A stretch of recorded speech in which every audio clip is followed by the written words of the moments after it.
This Week in Virology, the podcast about viruses, the kind that make you sick. From Microbe TV, this is TWiV, This Week in Virology, episode 590, recorded on March 7th, 2020. I'm Vincent Racaniello, and you're listening to the podcast all about viruses. Joining me today from southeastern Michigan, Kathy Spindler. Hi, everybody. Here, it's a beautiful, sunny, blue sky day. I'm trying to get the temperature. 38 degrees, feels like 33 Fahrenheit. That would be... I'm using my Norwegian weather app for that. I'm going to guess 3 degrees. 4. You got it. 4. Okay. I'm close. Yep. Mm-hmm. And joining us from Austin, Texas, Rich Condit. Hi, everybody. How you doing? South by Southwest. Does that happen in Austin? Yeah, it's been canceled. You don't go. You don't usually go, right? No, everybody. All the locals leave town. Now, what is it? What kind of a festival is that? Is that music? It's supposed to be music and art. It's been going on for 32 years. It runs for a week or 10 days. Now, when I visited, when I came in November, something was going on. That was different. That was different. There's always something going on. Okay. So this draws, between, maybe 150, 200,000 people, sometimes more.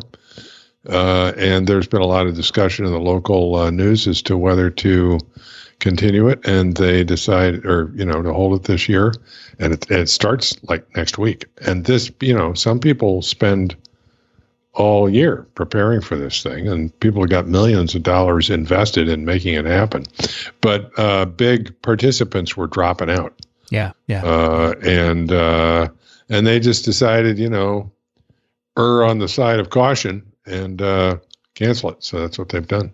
Yeah, a lot of things are being canceled. A lot of conferences, a lot of tech conferences have been canceled, meetings of all sorts. It was probably a good idea not to have a lot of people together. I have to say, I was just in Ohio for a brief 2-day trip, and, I'm apprehensive sitting in the plane because it's a good recirculation of air. Not that I'm scared. It's just I don't want to acquire it and transmit it, right? But well, as you actually, guys know, go ahead. I was going to say, it's not really recirculation. They're bringing in fresh air all the time, and it's filtered on a plane. It's always fresh air? They're bringing some fresh air in. It's not all recirculated. Yeah. And they're filtering it. I think it also depends on the plane. The newer ones are better than some of the old, like the 787 apparently is really good with air. But I don't know. This is out of my wheelhouse. So I shouldn't talk about it, right? People get mad at me for talking about it. But anyway, I still felt apprehensive. But then in Ohio, they have no cases yet, and they said they're not even testing. But the thing is, they have 65,000 students on campus, and they're all leaving now for this week is spring break, and there were a bunch of them on my plane, and then they're going to go back in a week. They're going all over the place, and this is going to be repeated many times on campuses. Yeah, ours are all coming back today and tomorrow. Do you have cases yet in Michigan? No cases yet that we know of. But yeah, right. So this obviously is a rapidly changing situation. We decided to do so here we are on a Saturday. It's not the normal TWiV. I was away, and I would have posted something different on Sunday, but I thought, we're getting a ton of email, and so Kathy and Rich agreed to join me, because you don't want me just talking by myself. That's for sure. That would be weird. That's never happened on TWiV, right? So, the numbers we give are always going to be out of date by the time you hear this. But, we passed 100,000 total cases, which is quite remarkable. Back in January, we were wondering if this was going to go anywhere, right? When we looked at the first 41 cases in Wuhan. Mm-hmm. A lot of universities are closing. University of Washington, right? Mm-hmm. I heard Stanford is going to close. 20 U.S. states have cases. Washington, California have the highest. New York has 33. We have a case in, I think, New Rochelle. That individual has been admitted to Columbia. And now his family has been tested positive, and all their contacts are being monitored. And if you heard Daniel Griffin this past week, he said that's all that's been announced. So sounds like they're investigating many more. The U.S. total, though, is 343. However, there are lots of incubations going on. I'm sure it's going to go much higher. So what do we think here? Any comments? I'm totally distracted. It's okay. I just sent you an email that's a chain that I've been having with Stacy Schultz-Cherry that we can come to later. That's absolutely fascinating. Okay. I was going to mention earlier that my son lives in Kirkland, where the first gaggle of deaths, and still most of them, are in the U.S. And my wife and I were supposed to travel to Kirkland this weekend. And, I was all set to go. But we decided to cancel, once again, err on the side of caution. My son, I think justifiably didn't feel comfortable having his aging parents around at the epicenter, plus the fact that, the area is kind of on alert in a way. At least, everybody's radar is humming. And so it would not have been as comfortable a visit as could have been otherwise. But they're on a work from home thing. Some of the schools are closed, and so they're kind of, like I said, on alert. It's nice that they were concerned about you guys. Yeah. So, so much for all my earlier, from weeks ago, bravado about how I'd go to Wuhan. Well, you might still go, right? Because now they have many fewer cases, in fact. So, the daily, they still have 100 or 200 a day in China, I believe, right? Yeah. But we ought to. I'd still go, but in fact, in Ohio State, one of my hosts, Shanlu Lu, who Kathy knows, so they said they're having some virology meeting in Wuhan in 2021, and he would invite me. So there you go. Hopefully go and talk with some of the principals here involved in this, because he seems to be connected. So that'll be cool.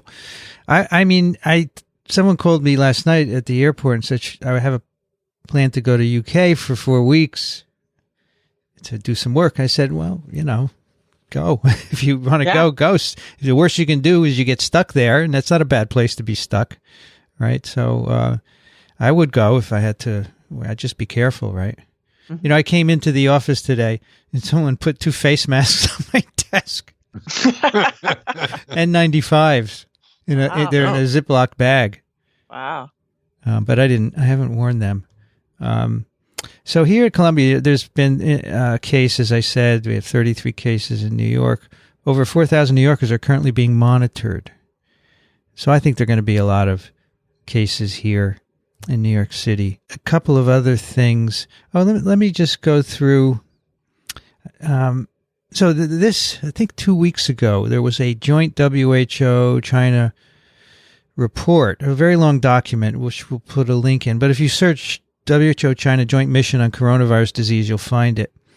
And it's parts of it are good. It has some good summaries of what's happening so far. There's parts of it that are very party-like. We have to confront this all together and blah, blah, blah, and all that kind of stuff. It sounds more like China than WHO. But there's a lot of stuff about the disease here. As we said before, 80% of infections are mild, moderate, 15% severe, 5% critical. And this is interesting. Progression, about 10 to 15% of mild, moderate cases become severe. 15 to 20% of severe become critical. And then we have some average times. Yeah, the epidemic curves by system onset and date of report. So they have nice curves on that. Yeah, the curves in the report are very interesting because at the beginning, in January, Wuhan was very high and other places were lower. And then they all reduced over time about a month later where they're very low. And that just shows that, a number of things, that Wuhan was overwhelmed, and also that they say in the report they learned how to care for the patients as well. Mm-hmm. Okay, average times from exposure to symptom onset, 5 to days after infection. From symptoms to recovery for mild cases is 2 weeks. from symptoms to recovery for severe cases, 3 to 6 weeks. Symptom onset to death, 2 to 8 weeks. And I think what is interesting is the symptoms. What can you expect? Typical signs and symptoms: fever, 88%, dry cough, 68%, fatigue, 38%, sputum production, 33%, shortness of breath, 18%, sore throat, 13%, headache, 13%, myalgia or arthralgia, 15%, chills, 11%, nausea, vomiting, 5%, nasal congestion, 5%, diarrhea, 3.7%, hemoptysis, 0.9%, conjunctival congestion, 0.8%. So the major ones are fever and dry cough. Those statistics that you talked about, the time from onset of symptoms and so forth, are also repeated in the New York Times article, the coronavirus by the numbers, that we have the link for. That's a mathematician from Britain. Cool. It's very well written, and in fact, I saw David Quammen tweet about it and said, "This is really good. I'm going to read it again." So, the mathematician's name is Adam Kucharski. Oh, I know him. Yeah, I met him in Glasgow. We did a TWiV with him, actually. Right. So this article is really good. It's a question and answer format. Truly asymptomatic infection is unknown without serology. So right now we're guessing, but appears to be a certain proportion, about 11%. Rare using molecular testing, less than 1%, because I think they're not, up until now, haven't tested a lot of people just randomly, right? Just symptomatic people, which of course is the opposite. An estimated 70% of, quote, asymptomatic, unquote, cases at time of report soon progress to disease. Yeah. Asymptomatic infections could be the infection source, but transmission capability weaker than patients with symptoms. And they've had as we've said, it's a numbers game. Yeah, you're shedding less virus, so yeah. There have been 2 outbreaks in China with the first case of asymptomatic infection. Children tend to have milder disease, as we know. Virus shedding is highest early in the course of disease versus SARS shedding, which peaked at least 10 days post-onset, as Ralph said, at the peak of disease for SARS. Virus shedding can occur in the 2 to 4 days prior to symptom onset. And again, whether or not that transmits depends on how much you're shedding. Virus can be isolated from stool, but there's no epidemiologic evidence of fecal-oral transmission. Virus shedding usually continues for 7 to 12 days in mild, moderate cases and for over 2 weeks in severe cases. Patients who recover can be PCR positive after symptoms resolve. Note PCR positive. Yeah. You don't know about infectious virus.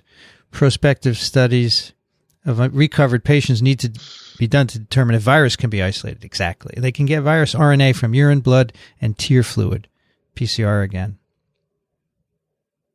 Good stuff. RNA like DNA. It's a real problem. It's really a problem. It's everywhere.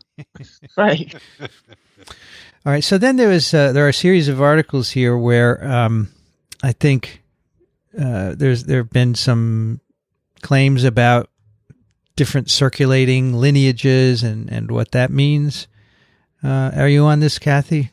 Right. So there was an article that I first saw in the LA Times. Chinese scientists say second coronavirus strain is more dangerous. But in that, there's a link to virological.org, which we talked about, another article posted there a couple weeks ago. And they really debunk this and think even that this Chinese article about a second coronavirus should be retracted. It's has 2 of the key claims that are reached by misunderstanding and overinterpretation of data, and an additional analysis suffers from methodological limitations. Yeah. So this long thing on virological.org goes into the reasons why it's there's no real evidence for 2 different strains, a more severe strain and a less severe strain. Yeah.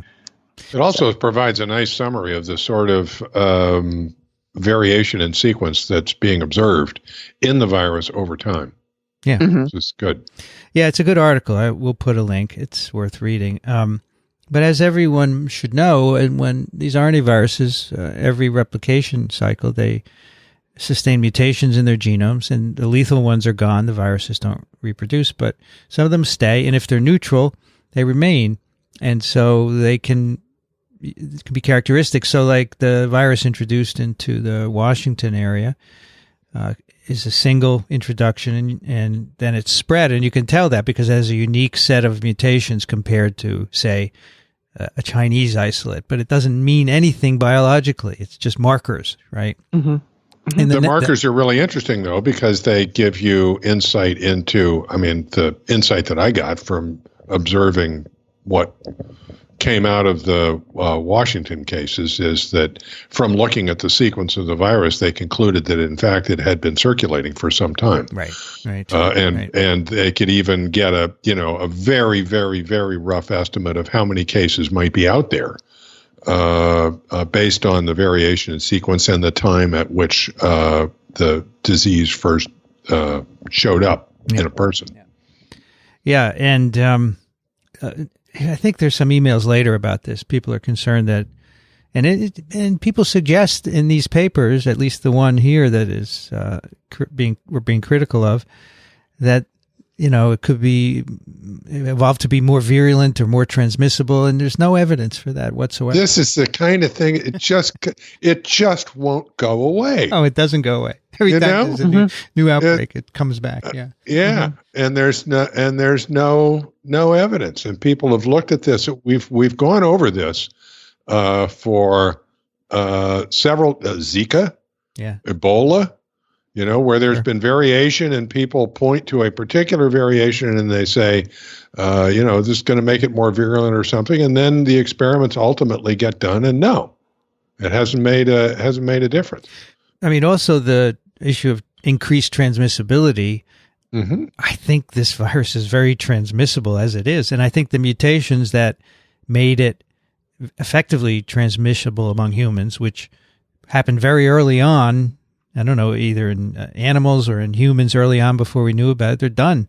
And it's going to be hard to know what they were. And, MERS coronavirus has never acquired those high transmissibility changes, and it keeps fizzling out. And then you have another reintroduction from camels. But this particular SARS-CoV-2 sustained them probably early on. And it's a very good transmitter. It doesn't need to get better, at least from my anthropocentric view, right? We never really know what viruses are selected by, but I don't think there's any evidence. And it's very hard to get the evidence. That paper, tells you what you need to prove that mutations are doing something phenotypically. It's very hard to get that. It has occurred to me that people who don't think about this stuff every day might be a little confused by this discussion relative to the discussion that goes on all the time about variation in influenza virus strains and new strains coming up and having to change the vaccine and stuff. But that's different. Mm-hmm. Okay, that's variation in the influenza virus that makes it evade the existing immunity, okay? And those sorts of variations arise. So you get circulation of viruses that you don't have as good an immune response to. But that's different than a virus generating mutations that makes it more virulent, okay? It's a different story. Mm-hmm. Kathy, you have put something in here about animal models. Right. So there's an article in Stat about the difficulties in studying a virus in animals. And that's, of course, important for antiviral testing and vaccine testing. And it describes a little bit about the history with SARS. The pathogen could infect run-of-the-mill mice, but only to a limited extent. And so there were some developments of particular strains of mice. Stanley Perlman's lab engineered some mice to have the receptor that SARS uses. And they kept that going for a long time. And then it seemed like a waste of resources because he said we kept it for an extra 5 years and we're not using these mice. You have to propagate them. There's animal facility costs. You have to genotype them. So there's experiments you have to do on them. So they sent them to Jackson Labs to cryopreserve. And then Lisa Grolinsky is the person quoted, and she's working in Ralph Barrick's lab. They were preparing to do the same thing with mice left over from SARS work, and they were about a week away from killing all of them and cryopreserving them also. But they decided to keep the mice going and breed them up. And at Jackson Labs, they're breeding up the ones that Stanley Perlman had cryopreserved there. So they'll have those mice, but whether those will be useful for this SARS coronavirus 2, remains to be seen. But it's difficult because you can't, you can't just start infecting animals and expect to get good results. You have to show that the animals are really productively infected. And then we have a numbers paper you also posted. Yeah, it was one that Lisa Grolinsky mentioned on Twitter as being useful because it has some important information about comorbidities and symptoms and lab results. And then I think one of the readers sent in a question that has a paper that seems kind of parallel, but with maybe a different set of cases that are studied. But this one shows people who died versus people who were discharged having had the virus, and the age distribution, the interval from onset to symptoms, and the laboratory parameters for the outcomes. So they measure different clinical things: IL-6, C-reactive protein, myoglobin, cardiac troponin, things like that. Mm-hmm. So it's just a short little paper, but people are starting to put out this kind of thing based on actual infected patients. So this is clinical predictors of mortality due to COVID-19. Okay, we'll put a link to that. And then we have something from Rich, New York Times article. Yeah, New York Times article that Kathy has already mentioned, but I think this is a really great article that we ought to put a link to as well by, what's his name, Matt? Adam Kucharski. Adam Kucharski, right. Yeah. About basically what these, it's about epidemiology. He's a mathematician, and it's about how you calculate case fatality rate and what it means, and how you calculate reproductive rate and what it means. And it's just very well written if you want to understand all these. And I just recommend it for that. The one of the important bottom lines for me is that this was from a couple of days ago, so it's pretty current. He says, his bottom line was his best guess now is that the case fatality rate in reality, once all is said and done, is going to be somewhere between 0.5 and 2%. Now, that's a very broad range, and I think he's, but it's good to have that experts. That's just a crude overall CFR. Crude overall. Okay. Crude overall. Okay. Between 0.5 and 2%. So I appreciated that. That would make it. That would make it worse than seasonal flu, which I think is kind of what we're seeing. Granted, this is an average, right? And he goes over this, how it differs depending on comorbidities and age and et cetera. Depending on what country you're in. Look at South Korea. They're at 0.6%. They have 7,000 cases and 42 deaths. And if you compare to Iran, they have 4,700 cases with 124 deaths, which is much higher. So it depends on a lot of things: how old you are, where you are, how good the healthcare is, blah, et cetera, et cetera. And a lot of those things that we're seeing now have to do with where it's breaking out and how it's being reported and how it's being tested and et cetera. So we aren't going to have a real good grip on this until long after it's over. By the way, when is it going to be over? Is this going to be a seasonal thing? Well, we have some evidence that from the pre-SARS, the coronaviruses that infect humans, evidently, according to Stanley Perlman, did show seasonality.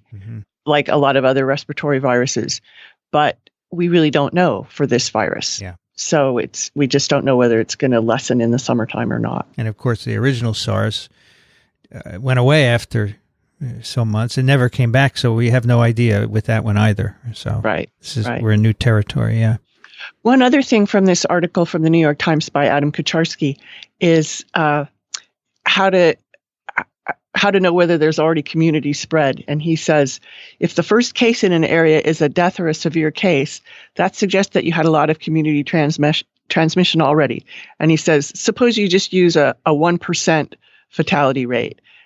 Then that means you probably had about 100 cases 3 weeks ago, which is when the person that's now the first case and has died in an area has died. And when they got it was probably about 3 weeks ago. So in that subsequent 3 weeks, that number could well have doubled, and doubled again. So you're looking at maybe 500 to 1,000 cases if there's one death. Yeah. So he just does a lot of nice numerical calculations like that. Yep. That seem logical and well reasoned. I have two more things, and then we'll get on to Stacy's email, Rich, in a moment. I just want to mention two things. First of all, the U.S. has given $8.3 billion to this new coronavirus effort, a lot of which is going to public health measures and CDC and so forth, which is great. $800 million is going to NIH for research. And, if you work on coronaviruses, you can get some of that. If you are doing something that is related, that would be helpful. And I've heard at Ohio State that even though there are, guidelines for who can apply, they are a little bit squishy. You can call up your programming officer and say, hey, we have this cool thing that we think might be applicable. And they may say yes. So could do that. I think this is great. However, it's like after the horse has run out of the barn, we should be sustained high research support all the time, and we would have been prepared for this. We would have, hopefully, coronavirus antivirals, which are totally possible to have a broadly acting corona antiviral, et cetera. So that's the way it goes, I suppose. It's unfortunate. Now, Rich, tell us about Stacy. So just this morning, I had an email exchange with Stacy Schultz-Cherry, who's a flu expert at St. Jude's in Memphis. This is precipitated by Kathy. I had forgotten that you brought this up a couple of weeks ago, but independently, my wife the other day was wondering whether I was, talking about how we really don't. It's hard to tell whether the steps that are being taken, quarantine, travel restrictions, all the hand washing and that kind of stuff, what sort of impact it has on the spread of this. And my wife said, well, could you monitor other diseases?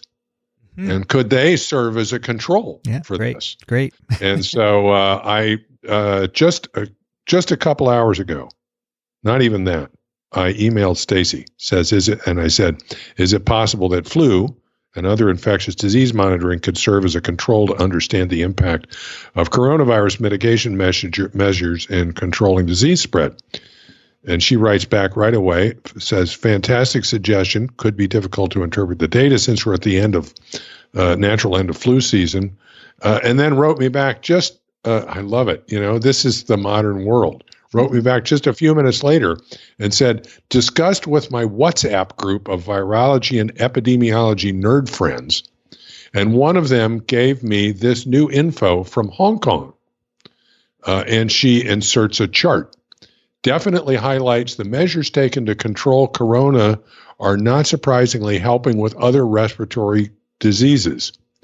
Would be a great TWiV story entitled Wash Your Damn Hands. So I've just been looking at this chart, and it's interesting. It's a weekly, from Hong Kong, weekly positive tests for a wide variety of infectious diseases going back to the first week of 2019 and up through week 8. So that's the end of February of 2020. And sure enough, from what I can see, in weeks from week 5 or 6, so that's beginning of February to the end of February, relative to the previous year, the reporting of several infectious diseases absolutely tanks. Okay. Right. The flu crashes weeks earlier than it would have ordinarily. And really impressive is, rhinovirus. That crashes. Parainfluenza. That crashes. The others don't have real high prevalence to start with, so it's a little harder to see. But everything just goes down to baseline. So, yeah, and it's really useful because you can compare it to week 8 from 2019, for example, what the levels were then, and how long it takes before they tail off, or not even tail off in the case of rhinovirus and enterovirus. Really interesting. Well, so I guess the result is we all need to stay home, right? Yeah. Well, no, and wash your hands. Wash your hands. Wash your damn hands. It's pretty neat. Now, of course, those restriction measures, they're probably not going to happen here, but the hand washing we could do. Well, this was Hong Kong. Hong Kong didn't have much restriction. I don't know. I don't recall reading as much about it. I don't know that was my what level of restriction they had. Initial impression. Okay. Well, that's pretty cool. Speaking of hand washing, we have an email here from Maxim who writes, Dear TWiV team, as pretty much everyone knows, cleaning your hands regularly with soap or hand sanitizer is, as far as I understand, the best way to prevent yourself from catching COVID-19 and a plethora of other diseases. However, I was wondering if bar soap is as effective as liquid soap in killing viruses that may be on your hands, especially in the context of COVID-19. I also wonder if bar soap retains microbes and viruses after washing your hands with it. Preface of this is that my father only uses bar soap, refuses to use liquid, a remnant of him growing up in the Soviet Union where liquid soap was a rarity, and his stubbornness in regard to change. Hey, me too. Right now, the weather here in the region of Valencia, Spain is a sunny 22C 72F. I do not know about liquid soap, as I haven't seen any studies comparing them. I'm sure they're out there. So Kathy's got a couple of hits here. I pasted in a couple of things here about bar soap in particular, mm-hmm. which really surprised me that they looked at the microbial content of 14 bars of soap in a household setting. Great. And they had some wet ones in one bathroom and dry ones in another bathroom, and they isolated Staphylococcus and Enterobacteriaceae. And I wasn't able to get the digital version for this yet, even though it's a journal that the U of M has. And then another test of bar soap in dental clinics.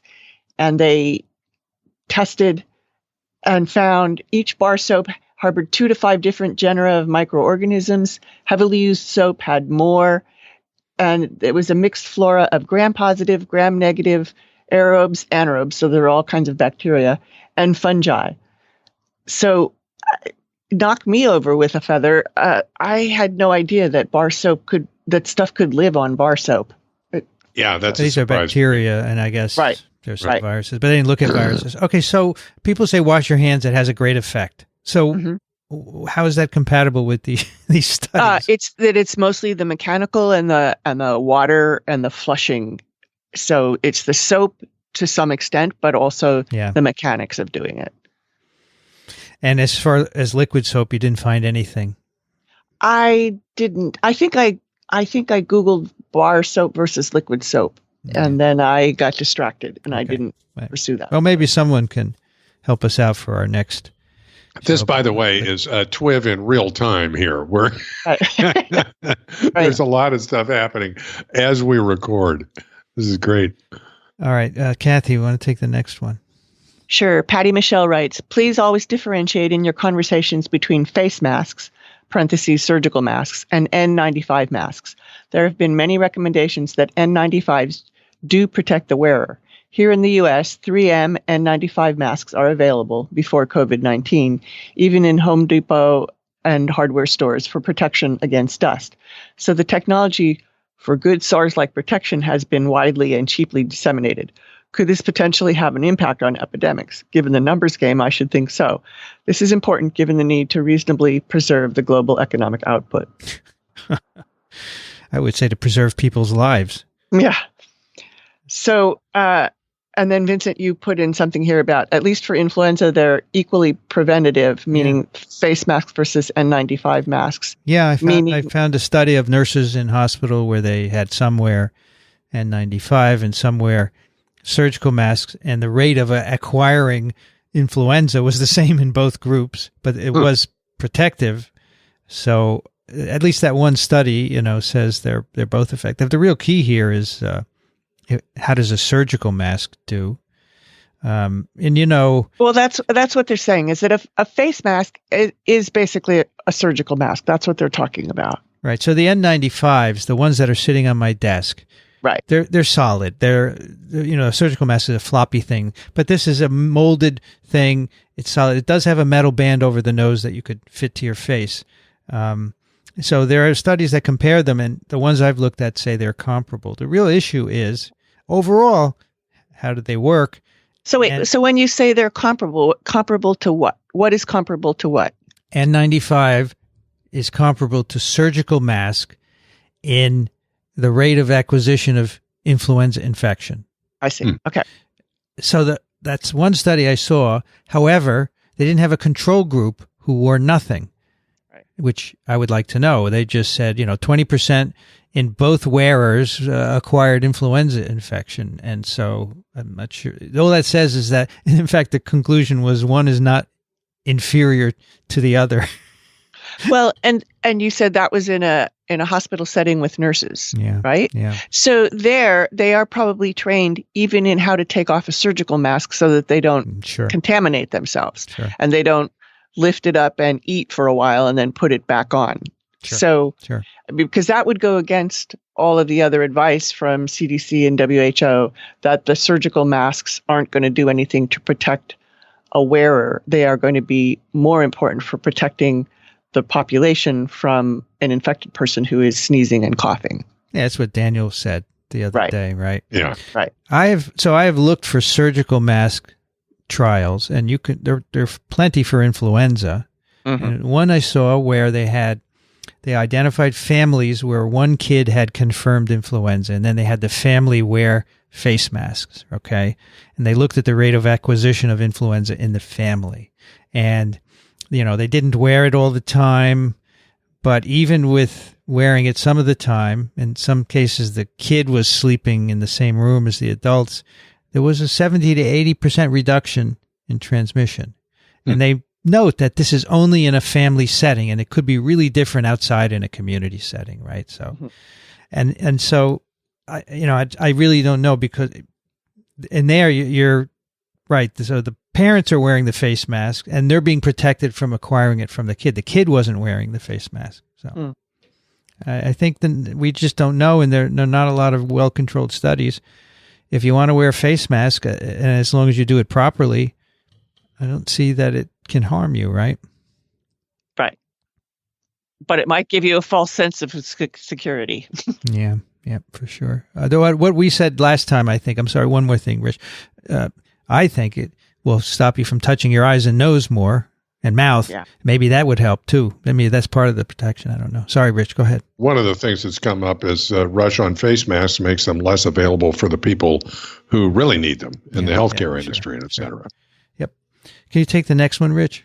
Kiana writes, thank you very much for your highly educational podcast. They are utterly invaluable. My 12-year-old daughter, Melanie, who listens to your programs regularly, has a question for you. Far out. Greetings. This is Melanie talking, I guess. I would like to know if there are any projections as to the probability rate of mutation of SARS-CoV-2. Will most infected humans who recovered develop immunity to this virus for the near future? Or is it predicted that the virus mutates so rapidly that immunity, even for the near future, is not likely? In such a scenario, would a previously SARS-CoV-2 infected person get reinfected in the near future? Thank you very much in advance for reviewing my question. Great question, Kiana. You are right on the ball. Listening to TWiV. There you go. Yeah, this is great stuff. You guys may have more insight into this than I do, but I don't believe that there is any evidence that in coronaviruses there is the type of variation that would cause it to evade immunity. And my sense is that we will establish immunity to this, and it will be a lasting immunity to this virus. And I don't expect this thing to behave like flu and come up with another related strain that can evade that immunity. Am I on the ball here? Yeah, I agree. I agree. Okay, good. Great question. From a 12-year-old, I love it. Right. And just to add on to that even though RNA viruses do have a lot of mutations, as Vincent said earlier, most of them are going to be lethal, and then many are going to be neutral. But the idea that a virus could mutate so rapidly that immunity for the near future wouldn't exist, it's not likely to happen that way.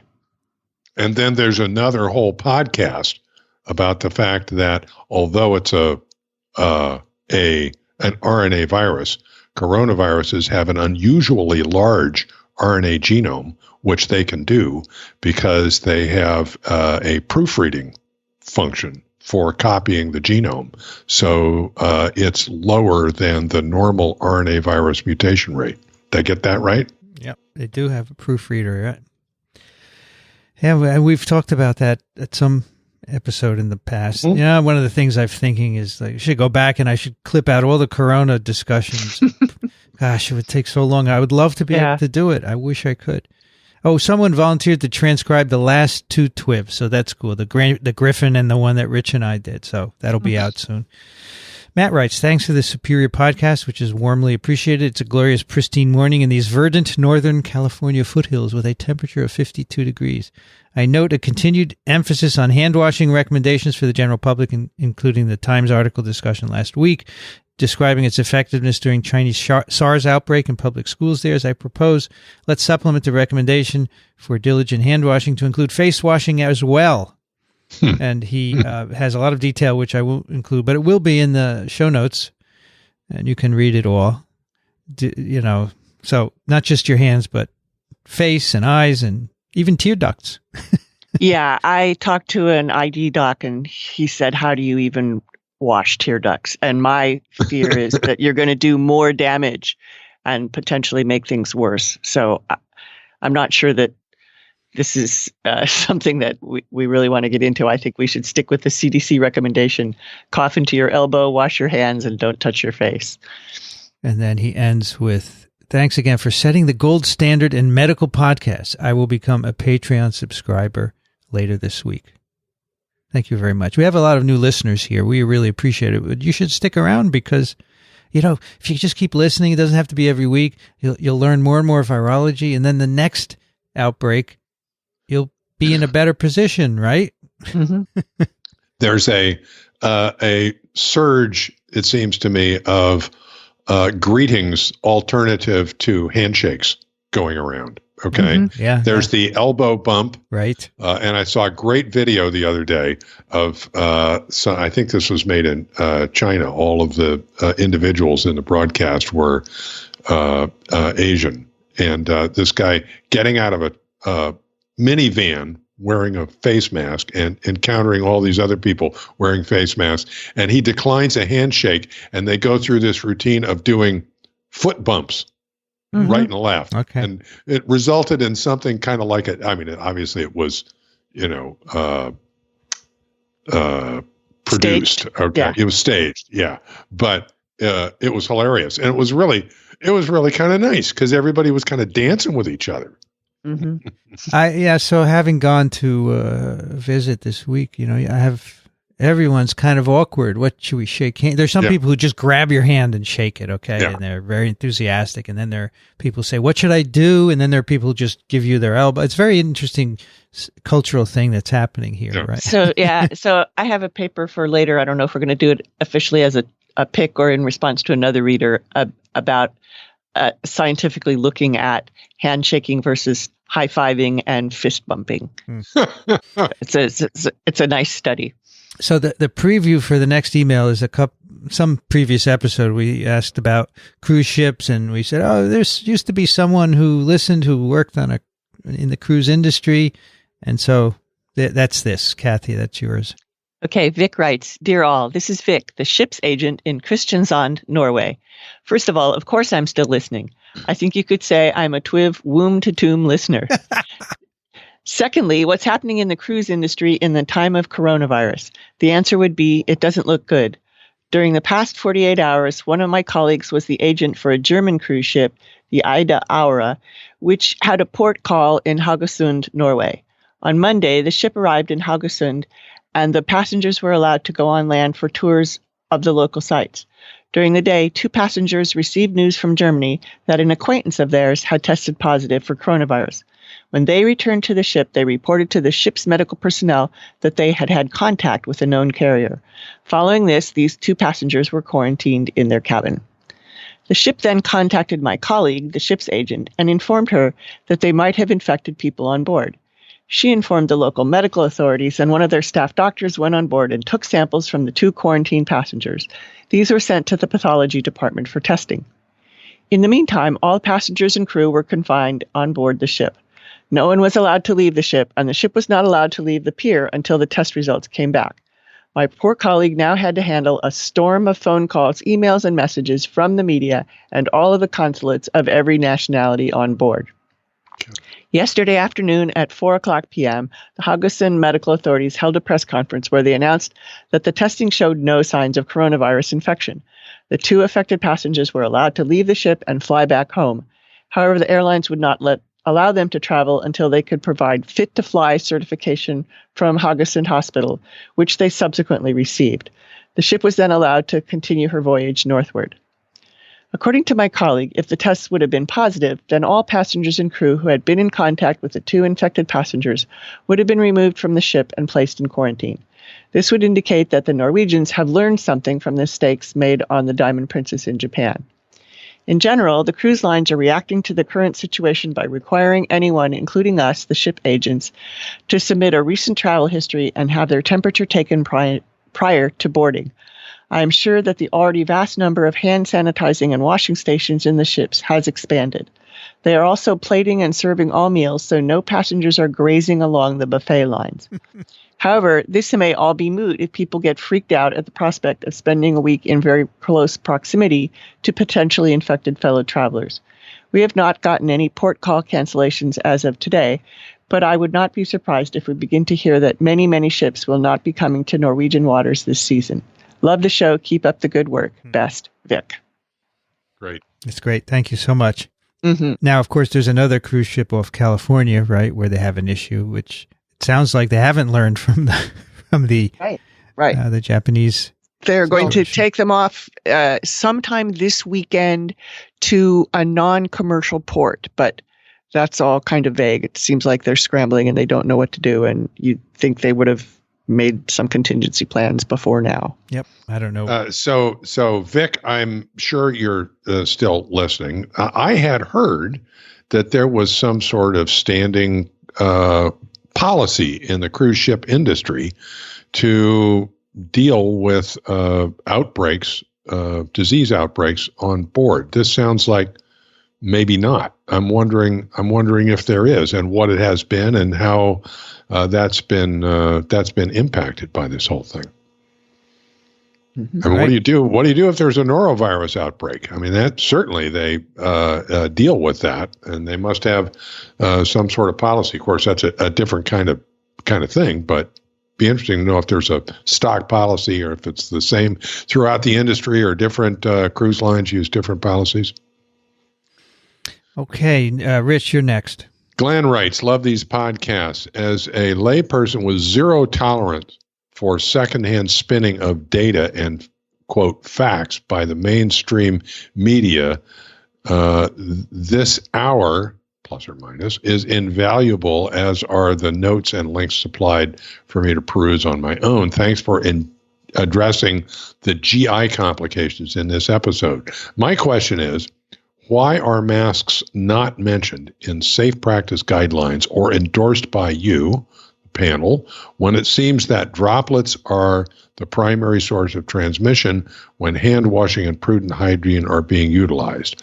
I get that the virus particles themselves can easily pass through the mask, but just considering the benefit on a particle to PFU ratio basis, it seems that restricting propagation to any degree would be beneficial. If not in this case, then why not? Thanks in advance, Glenn. Well, the deal is, as I understand it, surgical masks, and we will make this distinction now, surgical masks, which are these floppy things that,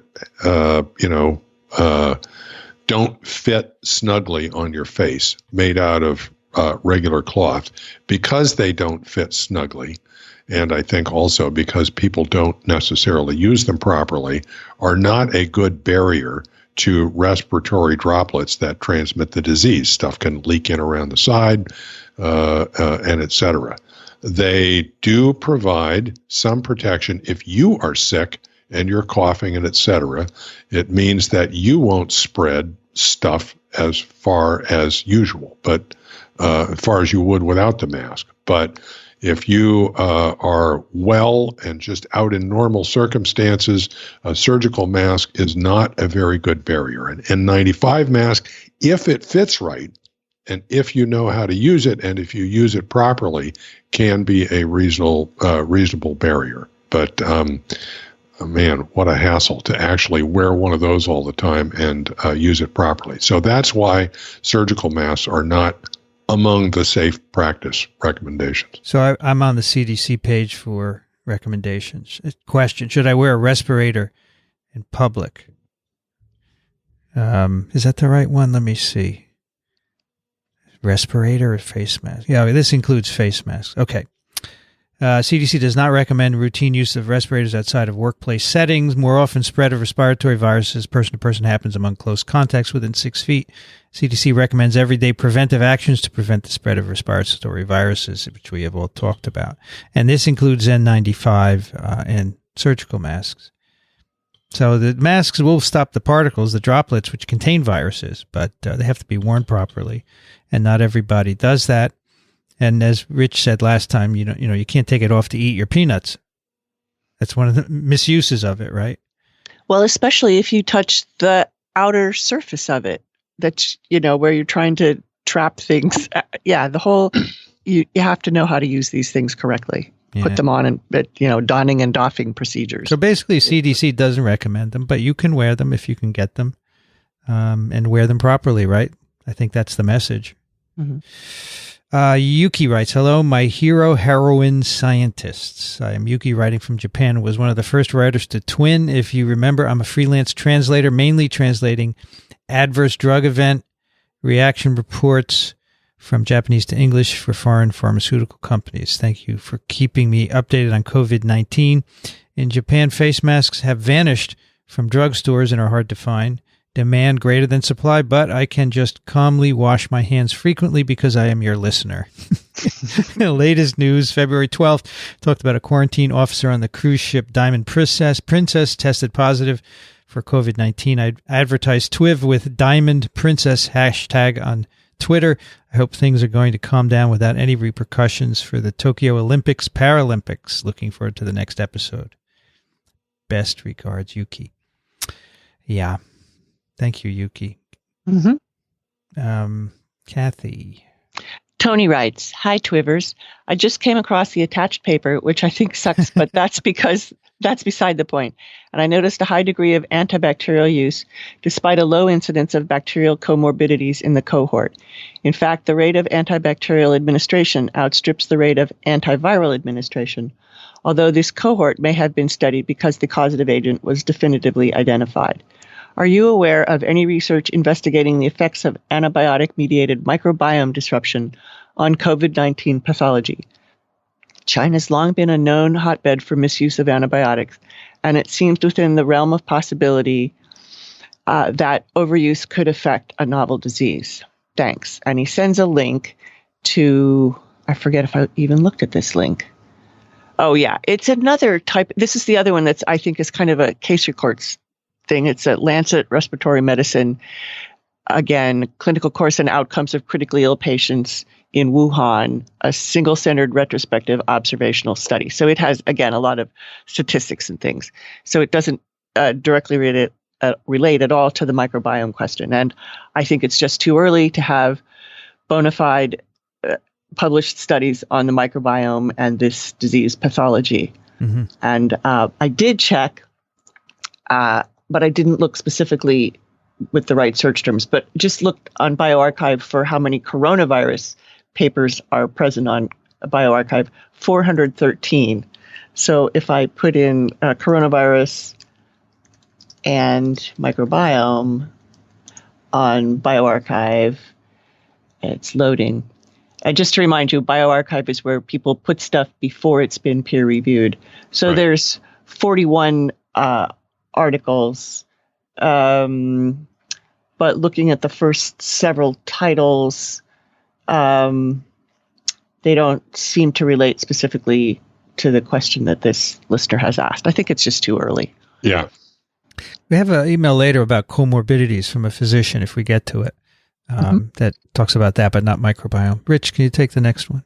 Tim writes, "Dear TWiV crew, thank you for providing such an informative and accessible podcast.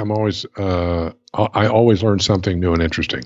It is -6 C and cloudy here in beautiful Madison, Wisconsin this morning.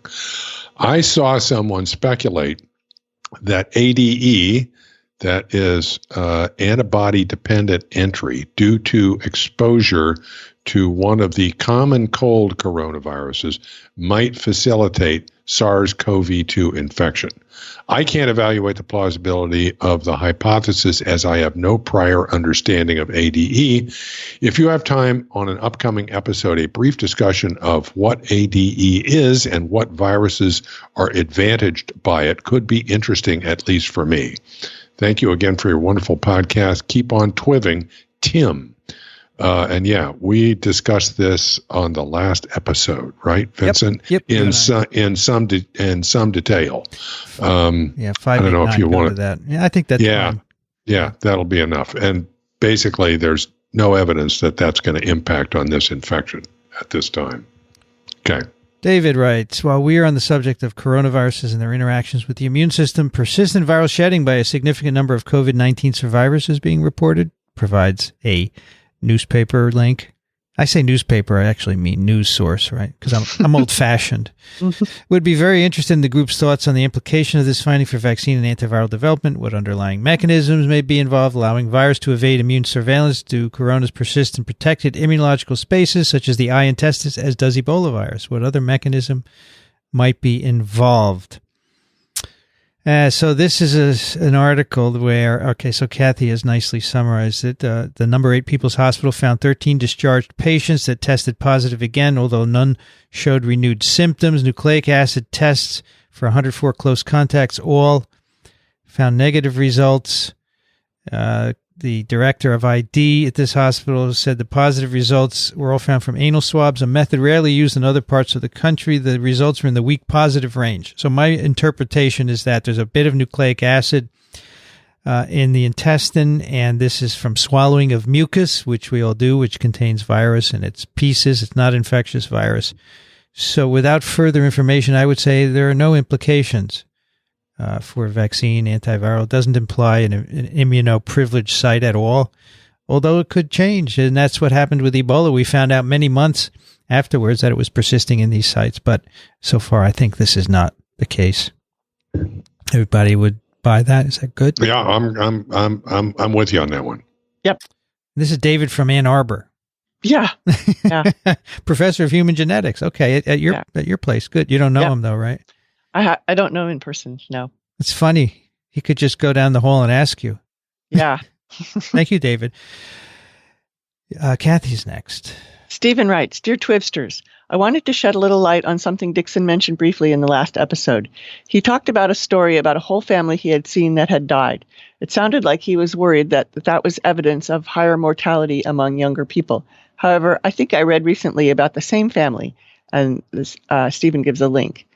The family in question isn't a standard nuclear family. A 55-year-old movie director, his sister, age unspecified, and his mother and father. While the youngest member is a little on the young side for the highest levels of mortality rates, this isn't a counterexample. In fact, the article also talks about how they could not find a bed in the hospital for the father, and they ended up self-quarantining at home, which undoubtedly put them at greater risk. So maybe Dixon's worries were unfounded about that being evidence for young people infections. Yeah, in fact, later on there's an email that kind of chides Dixon.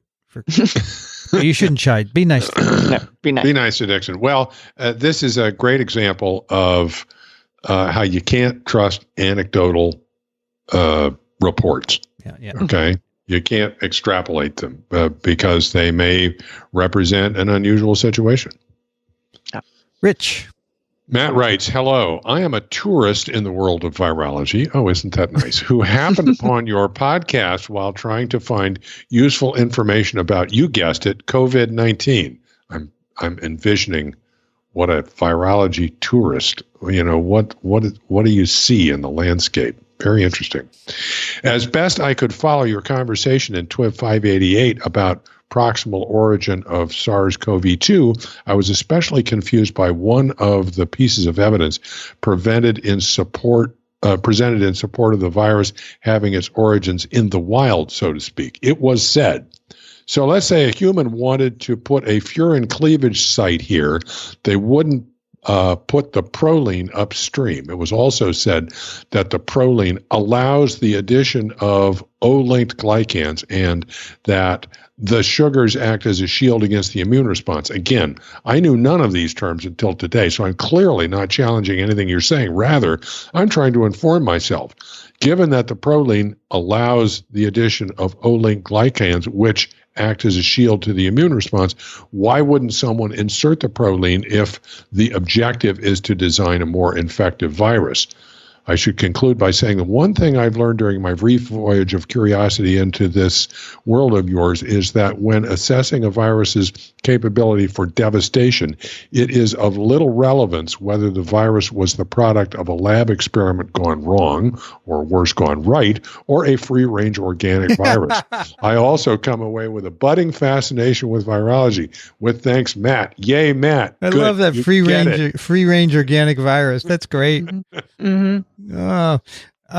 So that's good. That's a good question. Yeah, very good question. So the thing is, Matt, you put the furin site in, it doesn't include the proline, right? But the proline is different. It's obviously in addition to what's present in the highly related bat virus. So why is the proline there? So the authors speculate that this could lead to the addition of a glycan site, and that would in fact, shield the protein from the immune response. But that's really speculation. The point is that you wouldn't put a proline in. You would just put the furin site. Right. And so their speculation is kind of to say, maybe the proline was selected for because it's shielding. It's all speculation. But the real issue is that if you were designing this, you wouldn't put the proline in because you just want a cleavage site. It's not like that it's common knowledge in this field that if you wanted to do this, you should put a proline there. Yeah. What they're saying is it showed up, okay, and maybe it does this and maybe it does that. But it's not like the point is if you were trying to create it, you wouldn't necessarily know that you ought to do that. Yep. Therefore, the fact that it's there indicates that, it came out of nature, a free-range organic virus. Mm-hmm. I want to just comment, this world of ours, I understand what Matt is saying, but I don't consider it our world. It's just the world that we live in, and we happen to be scientists that explore it in a different way than lawyers or business people might. But as you might imagine, I've been having a lot of correspondence with my son in Kirkland, and it's interesting that now although he's known I'm a virologist for his whole life, and yet this has caused him to look a little deeper into this. And he says, it is still mind blowing that any of this stuff works at all. Like, not only do we all carry around detailed instructions for assembling tiny little machines that are capable of sustaining and replicating sentient living organisms, but there are also super short programs written in the same language that can hack the mechanism and make more of themselves. It's insane. Yeah, that's a good way. That's great. That's why IT people like virology. Yeah. Yeah. What were you going to say, Kathy? I was just going to say, I think he's talking about the world of virology. I understand. I understand. The people who consider themselves virologists. No, So, I do, but I don't. I mean, I think the point of these podcasts is I don't want us to be insular. I want to be part of your world, and you should listen because it's cool. Mm-hmm. Alan writes, Dear Twivers, hello and thank you for your informative and no sensationalized information packed geeky podcast. I discovered you only about a month ago in search for solid information. So glad I found you. I recommend you often to friends and strangers alike. Alan is in Dubai where it's 29th of February, 26 degrees Celsius. We have just been told that schools will cancel after some school activities as well as international and local trips as a precaution. However, it appears the malls will remain open. Yeah. By the way, priorities straight, right? I met an Italian student at in Ohio State, and she said, they're only letting like 2 people into stores at a time, but there are 100 people queuing outside. Where they're all clustering. They're all clustered and talking to each other, Okay. My question is about the graphs that I see often that show total cases and total deaths. They are provided in both linear and log format. My question is not about how to read them, but why they are posted this way. Scales make sense in both, but what is the reason for both? In terms of how I interpret the data, the actual number, it doesn't really change my view. Is one advantageous over another for reasons that are unbeknownst to me? Thanks, and please continue to be the signal through the noise. Kathy, what did you learn? I think that Alan has picked up on a point that if you understand the numbers, you can evaluate the data in either linear or log format. So our graduate student seminar meets on Fridays at noon, and a now retired faculty member would invariably ask a student who had a graph something about the graph and say, well, you have that plotted with the y-axis as a logarithmic scale, and that can really influence how you consider the data. And then the next week, another student would have a graph and he would say, you have that plotted with a y-axis on a linear scale. And that could really influence how you look at the data. And so the point is, if you understand the numbers, the presentation is just sometimes a matter of convenience, and be aware that what kind of scale you're looking at influences how you interpret the data. Sure. If it's a log scale and points are close together, they could be numbers that are quite disparate. Yeah. Do you remember from centuries ago Cott curves? I do. Oh yeah. Sure. Okay. So I believe on those it's the x-axis that's logarithmic. Okay. And I spent one time in trying to understand this, probably a whole day, maybe 2, trying to understand why that would be logarithmic.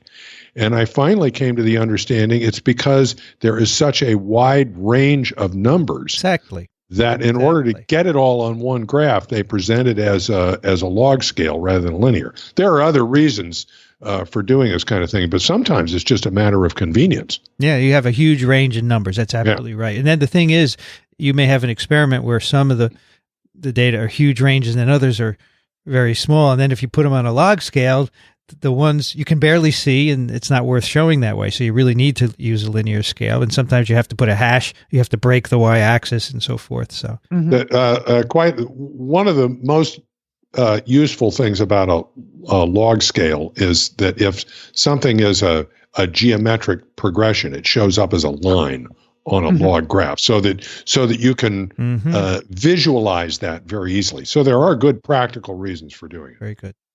Kathy? Yeah, if you Google Cott curves, you can instantly see that Rich is right. The x-axis has a log scale. So that was like 20 years ago. I spent struggling with that.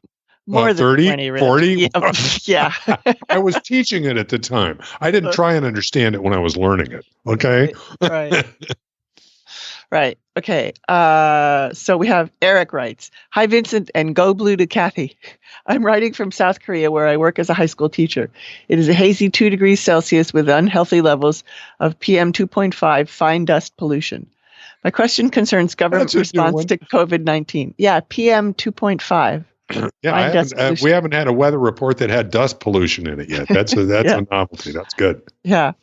South Korea is an interesting example as it has the most cases outside of China, but has a democratic government much more comparable to the U.S.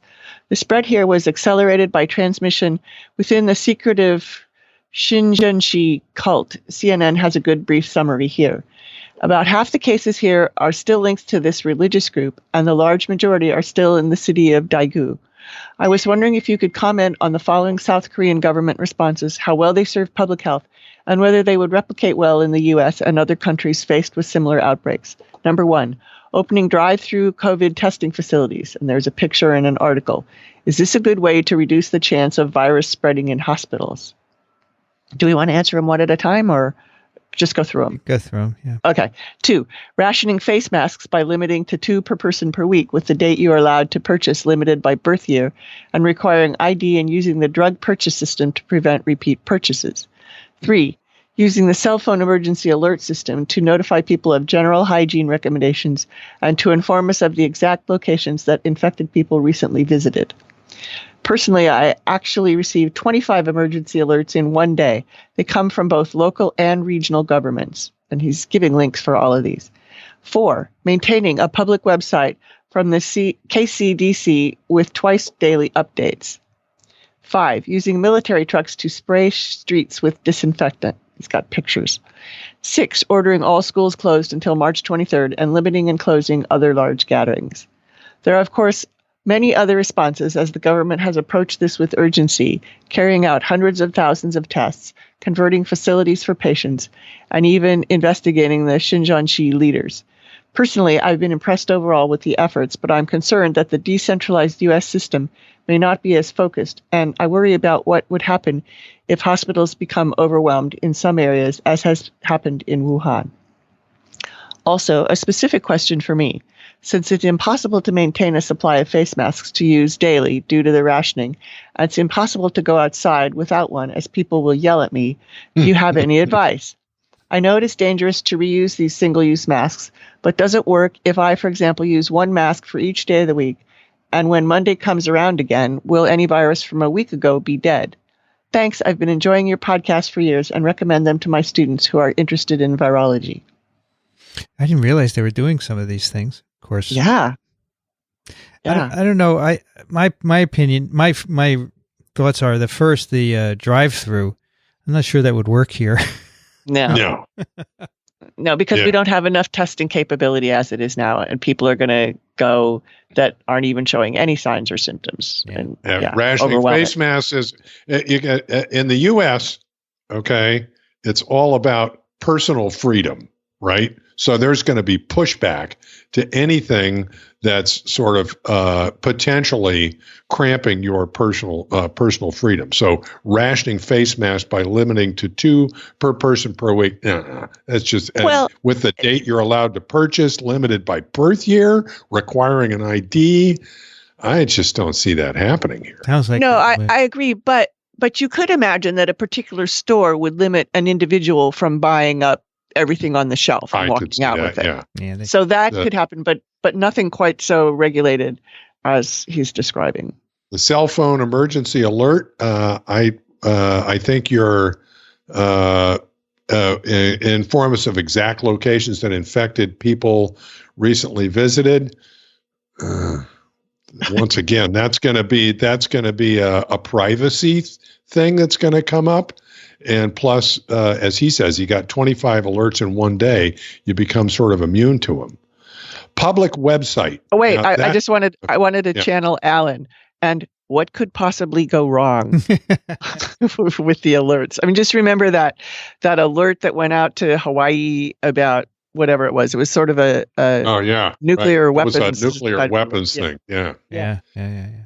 Maintaining a public website. Now that I think good, accessible, accurate information is one of the best weapons we have. And so I think that's important. I have to say the CDC website has a lot of good stuff, but sometimes it's hard to find. Mm-hmm. And, they divide it between healthcare people and everybody else. Mm-hmm. And I'm not sure I want to see it all, right? So anyway, but I do agree that a good website is great. The next one I totally disagree with. So do I. I think spraying streets and other things with disinfectant is just not going to do anything. No, a waste of resources. Yeah, but you're not picking this up from the streets. Right. And by the way, back to the face masks, he asks whether, is that right? Is this person? Later on, he asks about, sorry. He comes to that. Let's do numbers. Ordering schools closed. We don't know. Well, actually, most of these, we don't know their effect. I think they're not bad ideas for some of them anyway, but unless we have to... In my mind, in the back of my mind, I keep coming back to that the number of flu deaths greatly outnumbers this so far.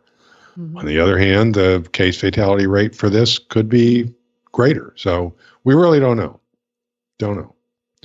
So he talks and he brings up an issue that's really interesting. He says if he doesn't wear a face mask outside, people yell at him. Okay. So this to me is a problem. It becomes sort of a social issue, the single-use face mask. If it were me, I figure that, there's not going to be virus on my face mask.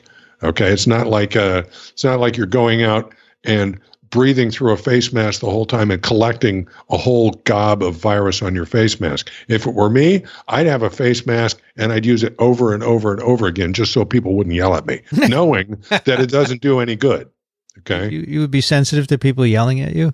Well, I don't know, Rich, knowing you. Yeah. I can see how in some circumstances and in some cultures, if you look at the pictures of people in the street and everybody's wearing a face mask, I've heard of this before.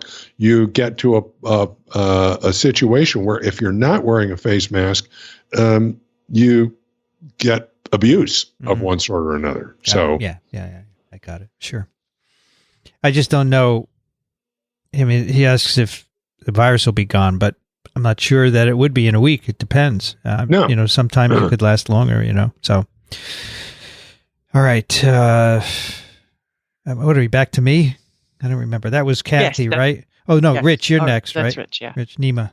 Nima writes, Dear, hi, TWiVerators. I love your podcast. My thought and question is, since lung CT scans can be used to diagnose COVID-19, why not do a study of lung CT scans for atypical pneumonia in January, February 2020 as a way to estimate the current community spread of COVID-19?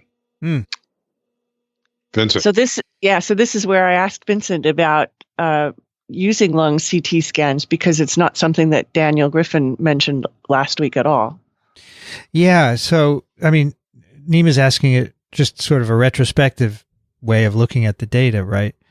And, they had tried this in February in China, and then that made a big spike in cases, right?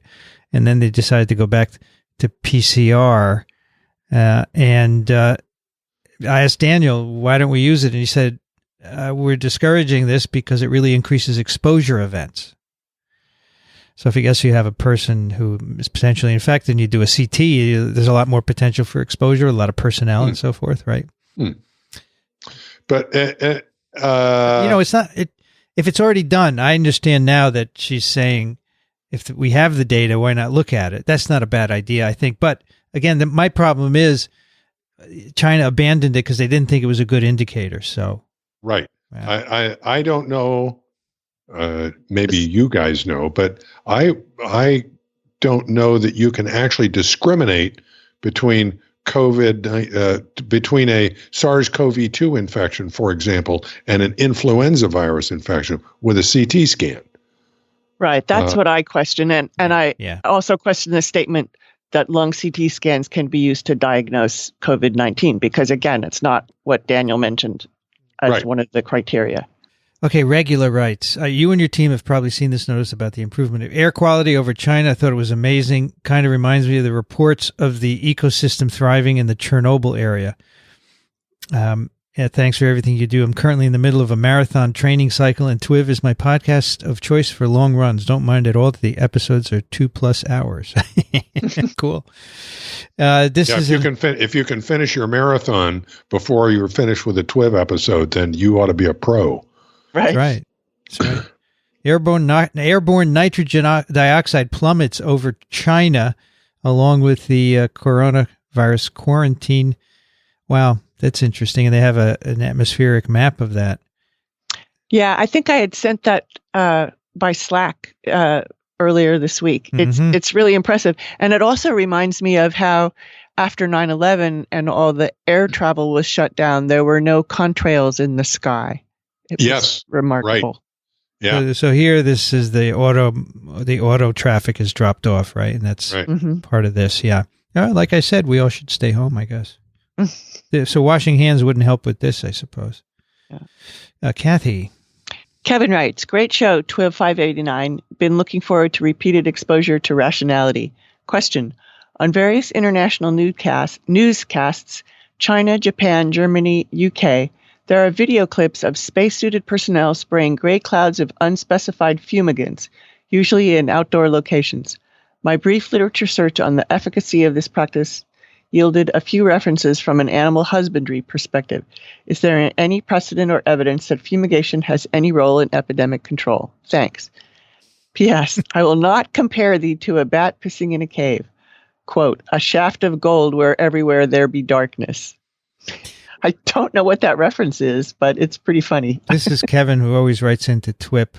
Very long, wonderful discourses. This is from Monty Python.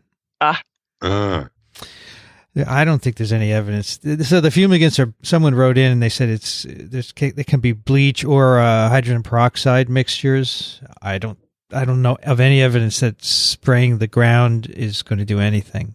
I mean, even mosquito spraying, which is totally different, is of limited duration and effectiveness. So I don't think. Do you guys think that the spraying? Yeah, we just said that it probably doesn't do anything. Right? Yeah, I don't think so. All right. Rich. Wash your hands. Ben writes, hi, Vincent, Rich, and Kathy. I am a relatively new fan of TWiV, writing from my home outside of Philadelphia. I love the rational, science-based nature of your podcast. A terrific resource. Please keep it up. I had 2 questions, which I'd love your feedback on. 1, I understand from reading numerous reports that development of a vaccine for SARS-CoV-2 is only a matter of time, and that this could take upwards of 18 months to 2 years. As someone who is totally new to the vaccine development process, I was curious about the underlying reasons for the duration of this development timeline. In other words, is it a function of the capital to apply to the science? If capital was unlimited, for example, global scientists and biopharmaceutical companies had as much money as they asked for, would this shorten the development time? If so, I wonder by how much. Could it cut it in half? I understand that human trials are highly complicated and take time, but what are the other elements in the timeline of development? I'm very curious to better understand this at a granular level. Let's do that one first. I think that let's do that one first. I think you understand already the issues. Capital can be a problem.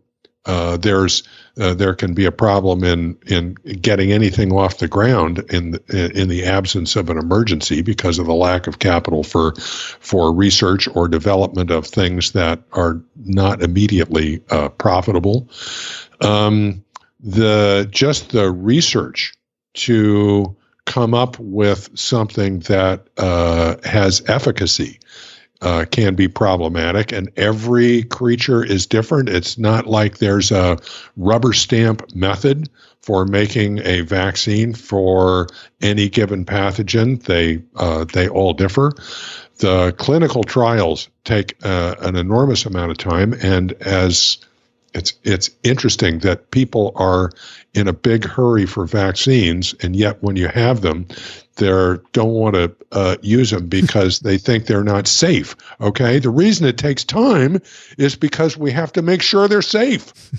Okay. Perfect. Which means doing a whole bunch of trials and stuff. And there's phase 1 to make sure on a small number of people that it looks safe. And then there's phase 2, which is a larger study to see if it's safe in a larger population and there's any efficacy. Then there's phase 3, which is a huge trial. They're all enormously expensive and take a tremendous amount of time. So, I pasted in a timeline from GSK, for example, of how we develop new vaccines, and it shows the timeline that for them, and just getting to the point of testing something is one thing, and then getting to phase 1 and testing for safety, and then clinical development, and basically they show it as after phase 1, another 2 to 3 years. And then another 2 to 4 years for phase 3. So that sounds like it's going to be accelerated greatly based on some of the things that we're hearing now. For instance, there was a story on NPR this morning about an NIH-designed vaccine that's a DNA-based vaccine, and they're going to start testing it for safety in a few weeks, is what they said. And for that, they're recruiting volunteers in Seattle. But that person said, we will not have a vaccine for a year and a half. So are they bypassing preclinical studies with this DNA vaccine? And if so, why? They didn't discuss that.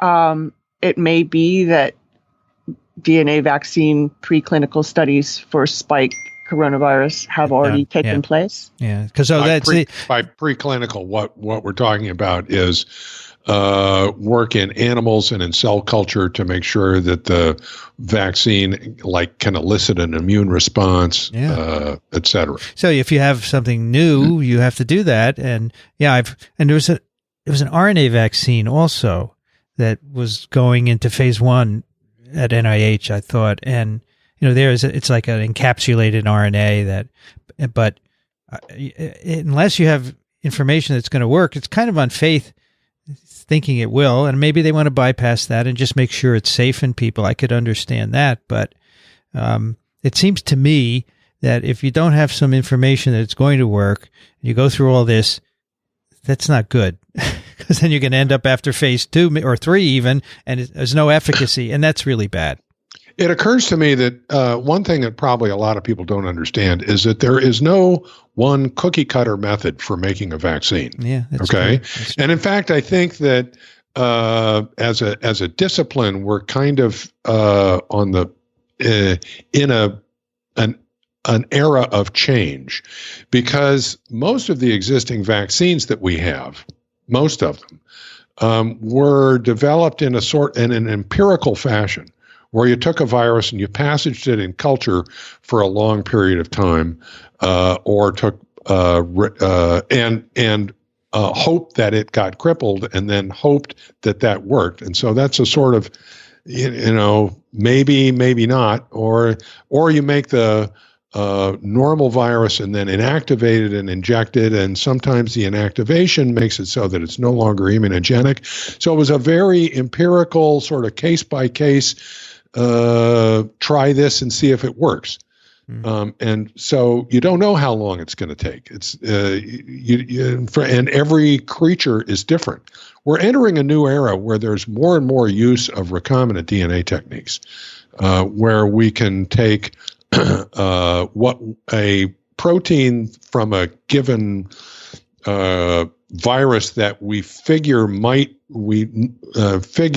based on good information should be important in the immune response, and put that into like a carrier vector virus and ask for expression. So, and then test that. So that's sort of a more programmed way of making vaccines, but still that's more an art than a science at this point. So there is no sort of, I want to make a vaccine, I got to do this and this and this, and then it'll work. Okay. It's really an art. So in this case, people have made MERS coronavirus vaccine candidates, experimental vaccines. A vaccine, if you want to say just vaccine, it should be approved in the end.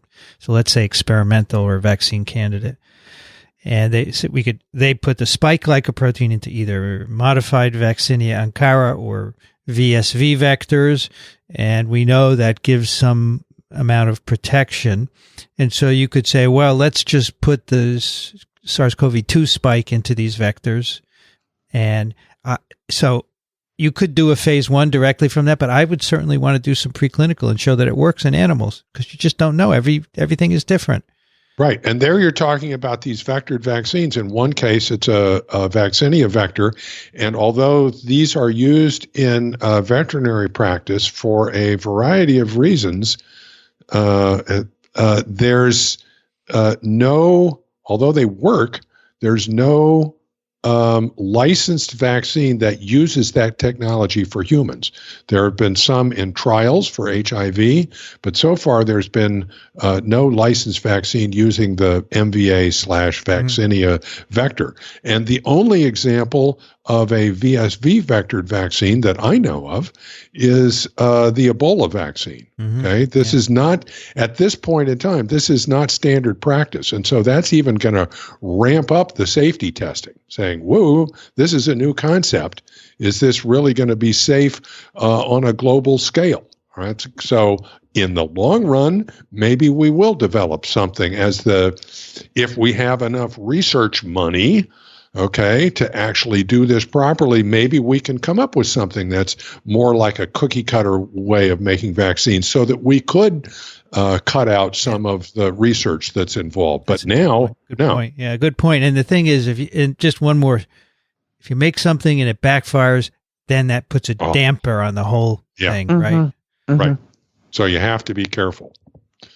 So he's got another question, too, along the lines of question number 1. I wonder if there are opportunities for volunteers who want to be helpful in working on the many dimensions of this global health problem. Are you aware of resources that folks who want to get involved might be able to explore? For example, I have a background in engineering and computer science and decades of experience in data science, big data, and would be happy to volunteer my time to help scientists review data, do data entry, etc.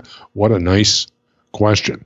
I don't have an answer. Thank you so much for answering my questions, Ben. I don't know, where would a person go to volunteer time, especially somebody like Ben with that kind of background?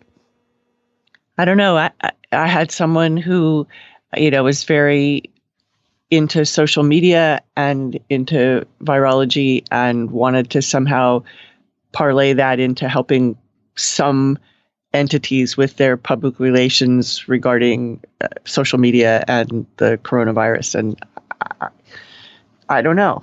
Yeah, these out of the box ways we don't typically know much about, right? People have standard ways of doing certain things, but you could explore on social media. Just, hey, I can do this. Does anybody need help? Right.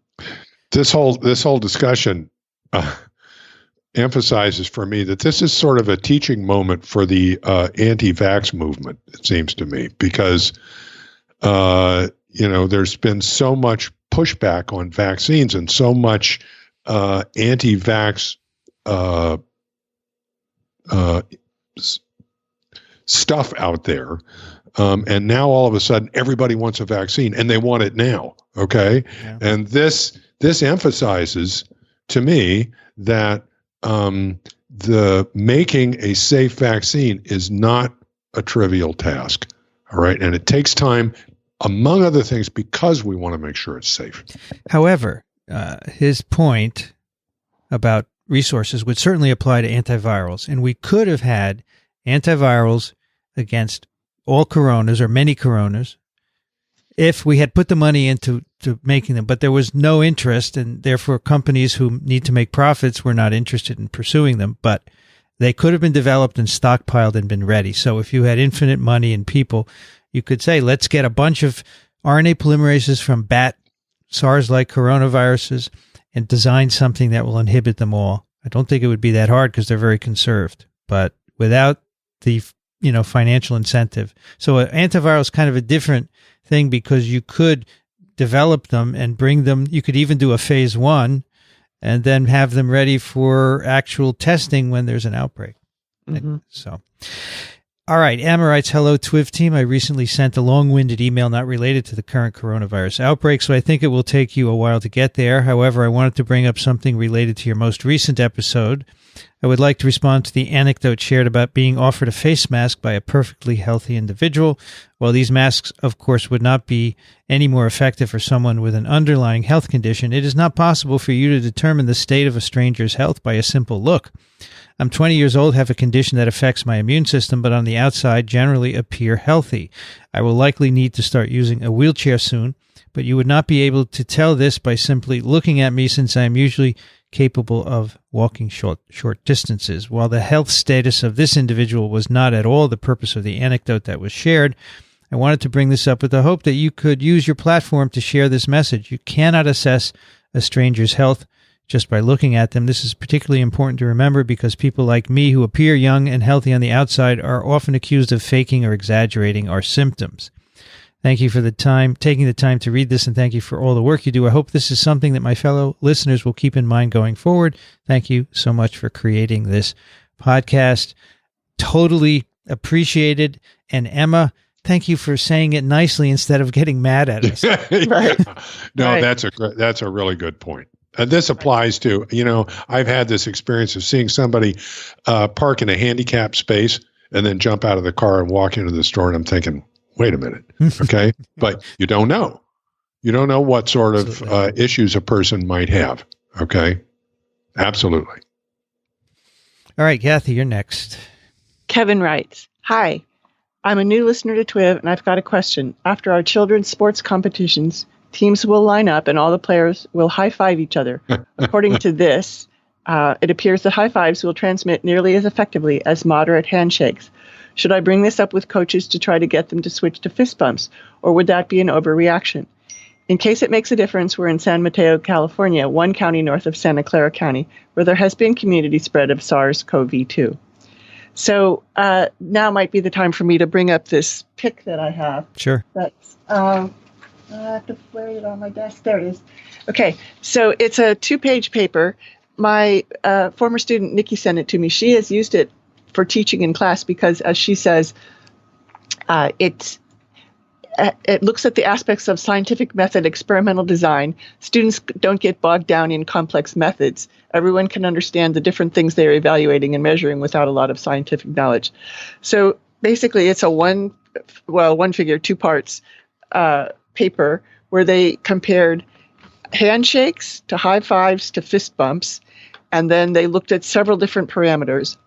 They took people wearing disposable gloves, and they dipped them into a non-pathogenic E. coli, and then they had them do these various types of engagements, handshake, high five, or fist bump, with another person with gloves, and then they measured the amount of bacteria that was transferred, and they also measured using paint how much contact area there was between the two. And of course, handshakes had the most contact area and the most spreading of the bacteria. High five was next, and fist bump was lower. And then they controlled for the fact that a handshake would take longer than the average high five or fist bump. So then they did a prolonged high five and a prolonged fist bump and looked at how those affected things. And then they also looked at how strong the handshake was. And so they used a dynamometer to measure the strength of the grip, and showed that a strong handshake gave more transfer than a moderate handshake, and so forth. And so bottom line is, yeah, they should probably stop doing the high five. They could do a fist bump, or as Rich described earlier, they could do a foot bump or an elbow bump. But yeah, probably not, definitely not a handshake and not a high five. That's the paper that Kevin sent, in fact. It's exactly that one. Yeah. Oh, is it? Yeah. Oh, I didn't know that. Okay. It's good. Got it. Good summary. Yes. All right, you're next. So, I don't think that's an overreaction. No. What the heck? Do fist. I really like the foot bump because it really does evolve into a dance. Especially if you're playing soccer, that make a lot of sense, right? Right. All right, Kathy, you're next. So that's Ben. No, Michael. it's a different Kevin. Okay, Okay, Michael. Thanks for your great podcast. There's community-supported websites. My thing just zoomed away. Sorry. That are keeping tracking of the transmission in South Korea and are being utilized by the major media outlets. And he gives two where there's a Corona map site with an English version that I think he has prepared, or maybe it's just in English. Okay. Yeah. And then he has a second one that's only in Korean, but he's got some charts. So it's, again, we're starting to hear from Korea with some resources for Korea. Always enjoying your podcast. Thanks, Michael. Rich. Hang on, got to go back here. I was looking at that. Okay. Maritza writes, "Hi, TWiV team. Huge fan. Thanks for all the knowledge you provide and insight you give. I've always been interested in epidemiology, even though I work in politics now. I'm planning a long-term move more into public health communications." Good. A question. How are people who are shedding SARS-CoV-2 but not showing any symptoms able to find out if they are infected, if that's possible at all without testing? I travel a lot, and the idea that I'm potentially and unknowingly spreading the virus, even if I wash my hands often, try not to touch my face, etc., makes me worried for the people I interact with. This tweet by a Chinese reporter in particular made me think about the issue. Thanks and greetings from Goa, India, currently 32°C, where I'm on vacation, and it's wonderfully sunny. And I haven't looked at this. This is a tweet of some sort.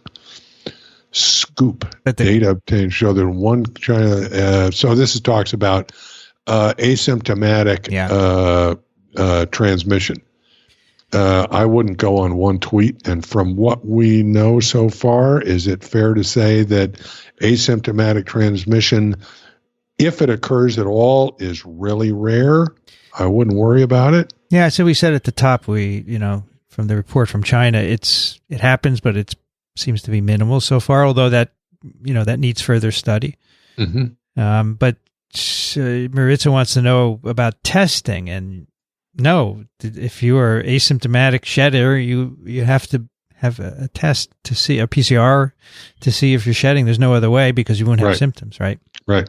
So, and you're not, and that's going to be hard to come by, probably. Yep. And, especially in Goa. Yeah. Thomas writes, "I'm an occasional TWiV listener and, of course, a more regular listener at times like these. Thanks very much for your service. TWiV has made me much more interested in viruses than I once was. If only my high school science education had been as interesting as you are.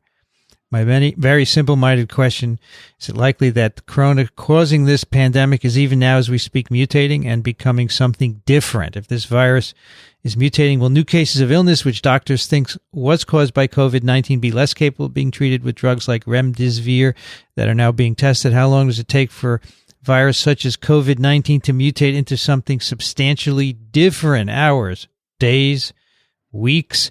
Well, so, it depends what you mean by something different. I assume that you're talking about a phenotypic difference as opposed to the errors that happen with every cycle, right? And because as we mentioned earlier, these genomes are always mutating, but often that doesn't make any difference to the virus. Now, it's likely that if remdesivir works, there's already genomes with a resistant mutation out there circulating in people, and it'll just be a matter of time before resistant viruses are selected for. And that's why we need to have more antivirals. With the first AIDS drugs, resistance was seen within months of use of AZT. So it can happen very quickly, or it can take longer. If you use triple therapy, you don't see resistance very frequently. So, but the important thing there is that in that particular case, you're applying a selection. Okay, you're administering this drug, and so that gives the drug-resistant viruses an advantage. Yes, there is variation in the virus, but that doesn't mean that the virus is going to mutate to something substantially different just on its own. Now, the immune system is going to impose a selection that, in theory, and in some viruses, could in effect, select for viruses that can evade the current immunity. But I know of no evidence in the case of the coronaviruses that sort of thing happens. Right. Okay. So let's go ahead, Kathy. Go ahead. No, I was just going to insert something about the pronunciation because someone wrote to me very specifically and said it's remdesivir. There's 4 syllables. Remdesivir? Yep. It's like a fabricated word, and they're telling us how to pronounce it. Well, it's got 4 syllables. And this was from an ID doc, so at another institution. Oh, yes. That's where we should get our pronunciation from. I'm not being snarky. I'm just fooling. No, I know. Right. All right, let's take a bunch more. Let's do some rapid fire. These next ones coming up could be rapid fire, unless you feel, that you want to do more than that. That was Rich, right? Mm-hmm. Okay, John writes, Dear TWiV, hi, my name is John, a student at SUNY Albany, former student of Karapager's cell bio class. I was wondering how many of the current coronaviruses are infectious per 100 virus cells. If you are exposed to the virus, like inhaled the sneeze or touched your mouth after touching someone with the virus, how likely the virus will surpass your immune system and cause disease? John, well, we don't know. Some viruses like Noros just takes 10 PFU to initiate an infection. Typically more for other viruses, thousands or tens of thousands. We just don't know what the infectious dose is, which I think is what John is asking here. Mm-hmm. He might also be asking about particle to PFU ratio, but when he says virus, quote, cells, I think he means per 100 viruses. We just don't know. That's why you could get a package from Amazon China, and it might have a little 10 PFU of SARS-CoV-2 on it. Might not be enough to initiate an infection. We really can't do those experiments with this particular virus. So, all right, Kathy. Steve writes, Hi, TWiVcast. I have a question for you. You've mentioned a few protease inhibitors as possible antiviral, well, he means antiviral targets, for COVID-19, and I understand the traditional influenza antivirals would probably not be effective since they are neuraminidase inhibitors. But what about the newer anti-flu medication baloxavir or Xofluza, since this is an RNA polymerase inhibitor? Thanks for your passion and all you do. Steve. So baloxavir is an endonuclease target, which is part of the polymerase, but is not the catalytic subunit. So the coronavirus does not have an endonuclease. Is that by the endonuclease, that's the cap snatching function? Yeah. So that baloxavir wouldn't work either. Yeah. So those are very influenza specific, in other words. Yeah. But one of the key things that we teach about viruses is that if you want to make a good antiviral, you need to target a specific enzyme that the virus has that the cell doesn't have. And so that's why targeting the protease or the coronavirus polymerase could be effective strategies. But they are going to be significantly different from the RNA polymerase that influenza has, for example. Mm-hmm. Rich. Cookie writes, you mentioned on your last show when discussing a coronavirus transmissibility to keep 6 feet between you and a visibly sick person. Are you suggesting we bury the sick person? We didn't mean 6 feet under. Good one. John writes, I have relatives who work in emergency rooms. I have concern about their safety in the case of pandemic coronavirus. I have read about passive antibody in college, found this reference. Use of passive antibodies, so-called horse serum, although it's probably bioengineered these days. Absolutely. It's still something that people do for situations like pandemic flu or coronavirus when there's no vaccine. Would passive antibody work? Good question. People are trying it. They have developed passive antibody treatment for Ebola viruses, for other viruses. Listen to Prometheus Project. They're doing it for a variety of others. I'm certain that people are doing it for coronaviruses. So it's kind of in the absence of a vaccine, you could give an antibody and it should work. It should work. But you'd have to test it. Right. Kathy. Adam writes, Hi, TWiV team. The Singaporean government has produced a fantastic data dashboard for COVID-19 cases in Singapore. I'm particularly impressed by the information provided on each case and the graphics showing how they are connected. The actual statistics and your podcast are some of the very few places reporting without needless hysteria. Thanks, Adam. P.S. Weather in Newcastle, Australia is cool and wet. It's a comfortable 22°C, and we have had a drizzle of a couple of millimeters of rain today. Everything is green again after being brown 2 months ago. It's a cool site. Nice. It graphic. is a very nice site. So yep. Singapore is interesting. They have 138 confirmed cases. They have no deaths.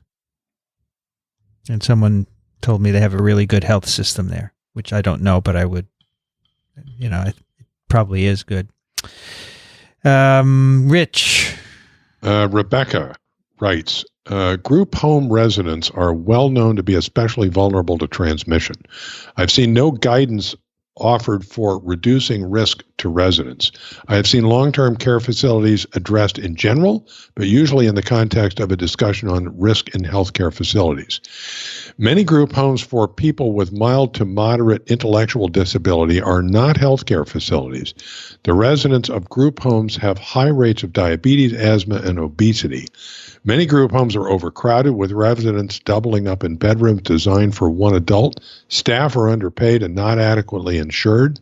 Adults with Down syndrome are especially vulnerable to pneumonia and in general are thought to have reduced immunity compared to the general population.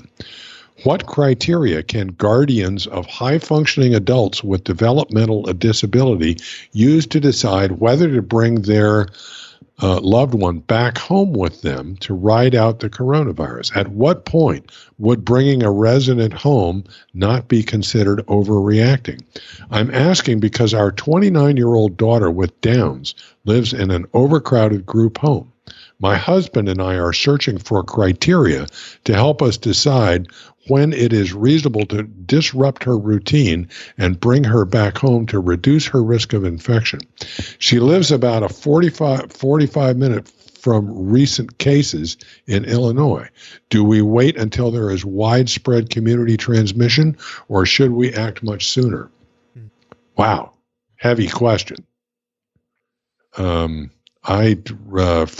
I don't, this is an important question from a person with a perfectly reasonable concern. And I don't feel qualified to really advise in this situation. Personally, I don't know. I'd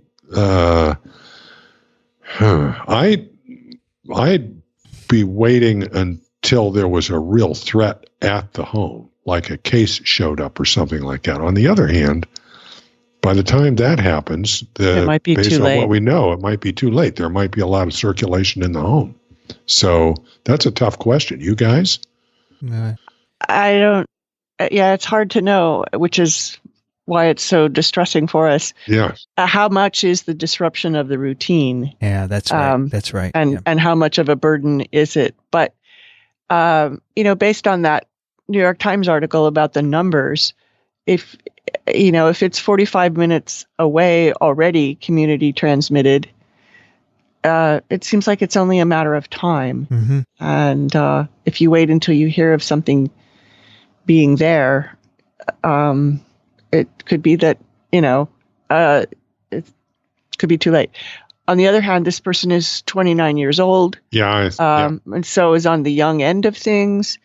But, She points out that adults with a Down syndrome are especially vulnerable to pneumonia and generally thought to have reduced immunity. Yeah. So the age thing doesn't, that's essentially a comorbidity. Overrides it. Yeah. Well, I think these are all good concerns, but you have to balance it with, so if you take your daughter home, are you going in and out of your home and contacting other people, or are you going to stay home? Because if you're going to work and you could bring it home, and then you would be, doing the thing that you're trying to avoid. So I would say if you are both staying at home and you can take care of your daughter without going out, that would be a good place, as long as you think the disruption wouldn't be bad.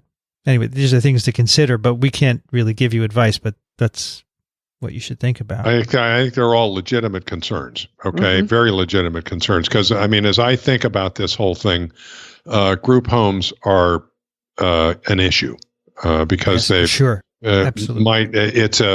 It's a dense population of individuals who are likely to be at risk. So that's a problem. And she mentions that this is an overcrowded group home. So it's a quite a legitimate concern, but I don't know how to answer it. Well, it's a concern even in a very expensive say, retirement home. Sure. We have elderly people who are interacting as soon as you introduce the virus. Rich and I were in one 2 weeks ago, and we walk in, there's a room full of people playing cards. Perfect way to spread absolutely. infection. You know, the guy in Florida who, the first case in Florida that showed up was a guy who caught it playing cards with a bunch of buddies in a club or something. And Valeria said that's how they caught it playing cards up in remote Italian villages. Oh. All right. Are you both okay with doing a couple more? Yeah, I'm good. Okay. Todd writes, good afternoon from Japan, 57F cloudy. Wanted to reach out and say thank you for all you're doing and keeping up with COVID-19. You're doing a tremendous public service. Greatly appreciated. Saying thank you does not do it justice. For context, I'm in the medical field here in Japan. We're doing our best to stay on top of the facts as the situation continues to change. Your subject matter expertise and grounded analysis is desperately needed so we can give decision makers good advice. This allows them to make informed decisions, keep the community apprised of the ongoing situation. Many of us are going from meeting to meeting regarding COVID-19, thus can't devote the necessary time to keeping up with the constantly changing landscape.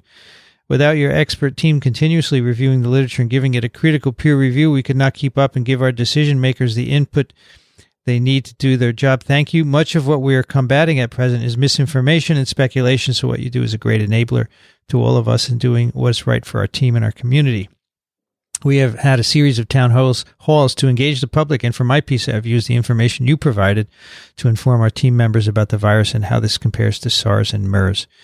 On a personal note, I enjoy your podcast immensely. It allows me to stay current on virology, even though I can't do what I love, bench work in virology. I've also enjoyed hearing former colleagues on your show, like Dr. John Dyke, Dr. Gustavo Palacios. I worked with them at USAMRID, the U.S. Army Research Institute of Infectious Diseases, and I look forward to working with them again. Hope to meet you at ASV this June, COVID-19 permitting, and sincerely wish to thank you in person. Todd. V/R. What does that mean? Don't know. We need Alan. Okay. Kathy. Thanks, Todd. Thank you. Yeah. Thank you very much. For the encouragement. Kathy. Wink writes, could you be overemphasizing hand hygiene?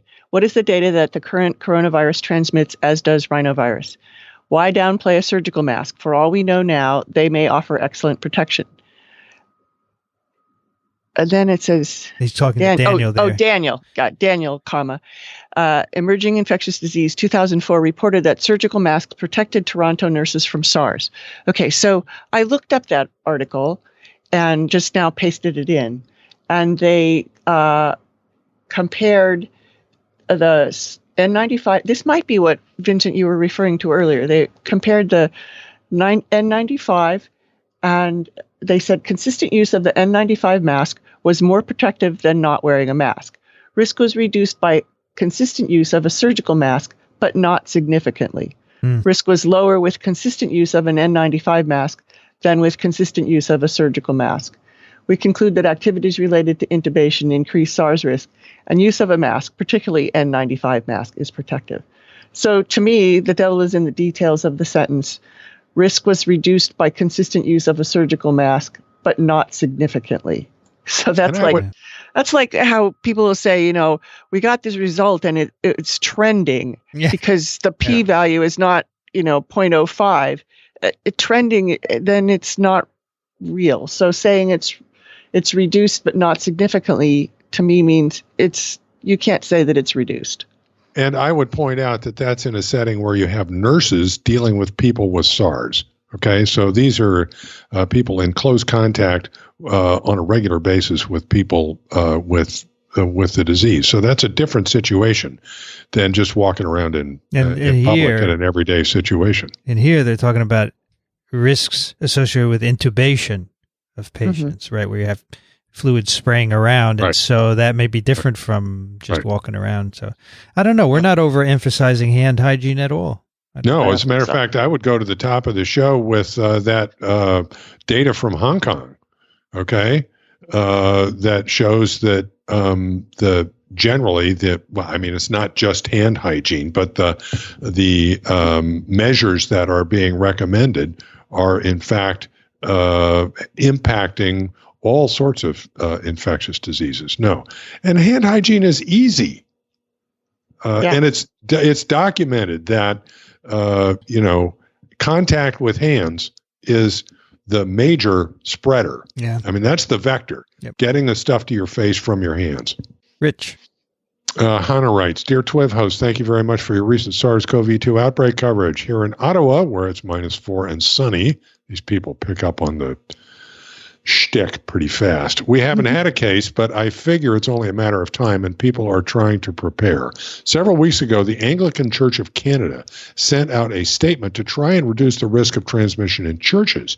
The statement emphasized that it is not strictly necessary to drink from the shared cup of wine, and the clergy in my church also drew our attention to existing hand sanitizer stations and encouraged us to try hands-free greeting methods during the peace.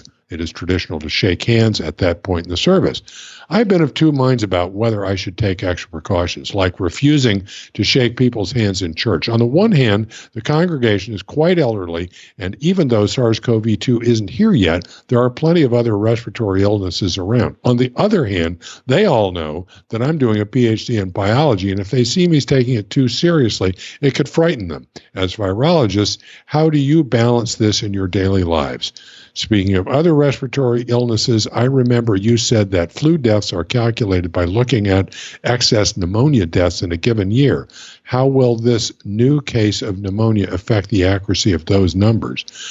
Okay, so, I think taking precautions in church is a perfectly reasonable thing to do, and the precautions that we're talking about are not they don't really cost you anything. And I think as virologists in a situation like that, you're setting a good example for, hygiene.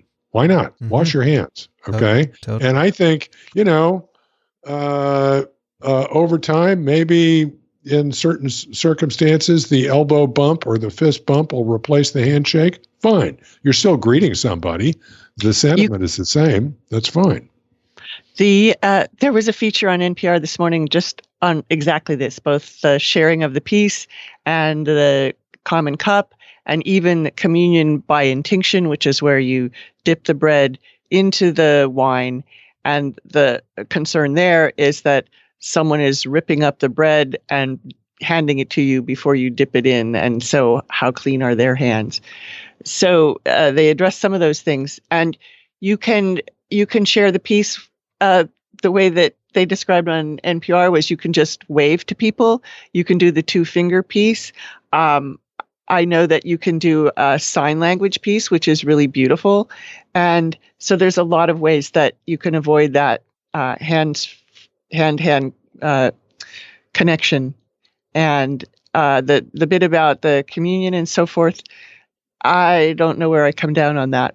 But I agree with Rich that I think it's wise for you to set a good example and have people see easy precautions that they can take that may be important. Actually, I saw a bit today that I fully support, which is that really what we ought to be using is the Vulcan hand greeting. Mm-hmm. Yeah. Mm-hmm. Live long and prosper. What could be better? Mm-hmm. The last question is good. I don't know the answer there. I suspect the SARS-CoV pneumonia deaths are going to be segregated, right? Mm-hmm. I would assume so. Because that requires appropriate testing. But I mean, the flu excess pneumonia, those are people who, by some test, are documented to have influenza-induced pneumonia. Correct? Yeah, that's right. So you ought to be able to segregate out the SARS or the SARS-CoV-2 deaths. We actually have a letter from someone later, which we won't unfortunately get to, about just that, the excess pneumonia with flu. So we'll get to that another time. Okay, I think that we could stop there because we have gone 2.25 hours. We may have taxed many people's attention, but if you're training for a marathon, this is probably good for you. We have many, many more emails here too. Wow. Yeah, and they just roll in, and I don't want you to stop sending them in. Keep doing it. Now, what we will do is next week we have Ralph Barrick on, so we should all go through and see if there's some things that we think he would be good at answering, to kind of know his strengths, and then we'll get back to our regular schedule after that and just deal with these. I don't think they're going to go out of relevance, right? No. Anytime soon. I think they're all great questions, and a lot of people are telling about their experiences in various places, which is great.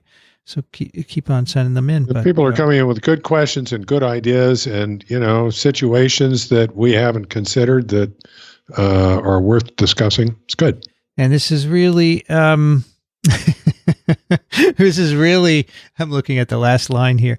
This is really the only place where you can get your questions answered. Lots of places where you can get news, but here on TWiV, we'll answer your questions. You can be part of the show. And you can find your questions and answers, by the way. Well, the answers are on the show, but your questions are on microbe.tv/TWiV, the show notes for every episode. We have a link there for all the letters and all the text of the letters, and lots of good stuff, so we thank you for that. If you want to send a letter, TWiV at microbe.tv. If you enjoy what we do, consider supporting us, microbe.tv/contribute. Kathy Spindler is at the University of Michigan in Ann Arbor, Michigan. Thank you, Kathy, for doing this on a Saturday. Oh, thanks. This was fun. I want to just include one other thing, and that is ASM sent out a newsletter this week that included a Boston Globe article with a question and answer format. Most of the questions were answered by Stanley Perlman, who we've had on TWiV and who is a coronavirus expert. So you might also look there, if we can put that link into the show notes, for some answers that we maybe didn't answer today and answered in the past, or that you have thought of and they're useful from an expert. So that's a good place. Yeah, that's very good. Good source. Rich Condit, Emeritus Professor, University of Florida, Gainesville, currently residing in Austin, Texas. Thank you, Rich. Sure enough, and I don't mind doing this on a Saturday. I'm retired. Every day is Saturday, so it's good. Appreciate it. I'm Vincent Racaniello. You can find me at virology.blog. I decided to start using blog. Maybe it's people think WS is weird, so virology.blog. I want to thank ASV and ASM for their support of TWiV, Ronald Jenkins for the music. This episode of TWiV was recorded, edited, and posted by me, Vincent Racaniello. You've been listening to This Week in Virology. Thanks for joining us. We'll be back next week. Another TWiV is viral.